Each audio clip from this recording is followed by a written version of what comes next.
Syed Imtiaz jaleel ji. Mr. Speaker, sir, any decision, any bill that aims at promoting education in the country is always welcome. This bill, the Central University Amendment Bill 2023, which aims at establishing a university specifically and specially for the tribal population, is definitely a welcome move.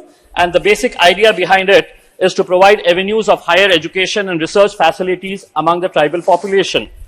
Mr. Speaker, there are over 800 tribes in this country, and we value their contribution in our growth story. At a time when we are establishing one more university, we need to ask some tough questions, Mr. Minister.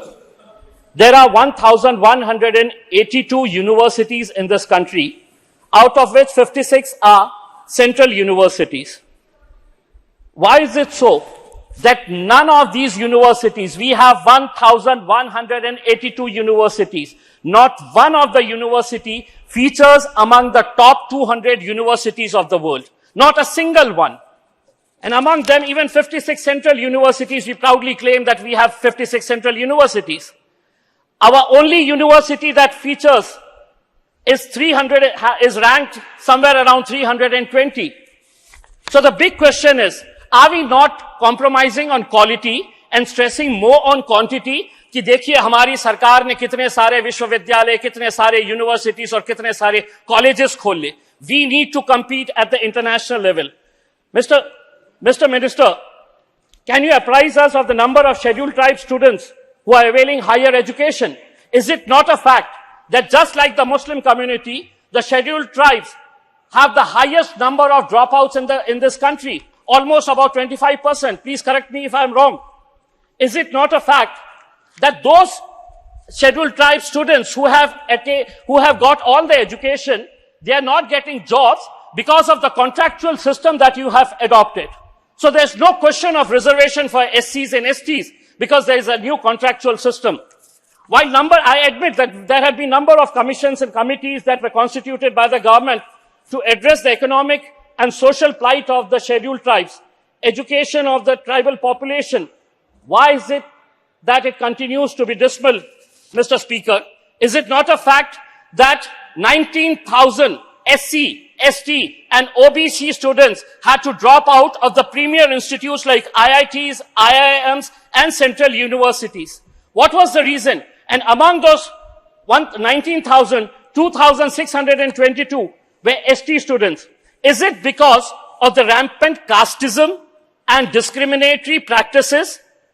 Which is why also the reason that 32 students from these elite institutes committed suicide. And this data was provided to us by the Union Minister of State for Education, Subhas Sarkar, in April this year.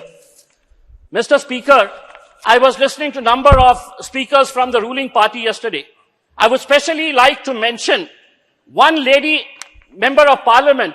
She proudly said that, see, it is our government, the government of Mr. Narendra Modi, that made Mr. APJ Abdul Kalam a Muslim as the president. No, he deserved that place, which is why he rose to the rank of the president of India. Then she said that we made a scheduled caste, Ramnath Kovind, as the president of India. He deserved that. What have you done for their community? The third is, she very proudly said, we made a scheduled tribe, a tribal woman as the president of India. Mr. Minister, I would like to ask one question. Draupadi Murmu, the president of India, lives next door to this palatial building that has been built by you. My question to you is, why was she not invited for the inauguration of this parliament building? She happens to be the custodian of the parliament building. She lives next door. And there were heroines that were roaming around in this parliament building when it was inaugurated, and you don't invite a tribal president of India. Mr. Minister, Mr. Speaker, I would just conclude by saying, आपने एक tribal महिला को एक कुर्सी तो दे दी, उस समाज को सम्मान देना भी सीखिएगा. धन्यवाद. Thank you.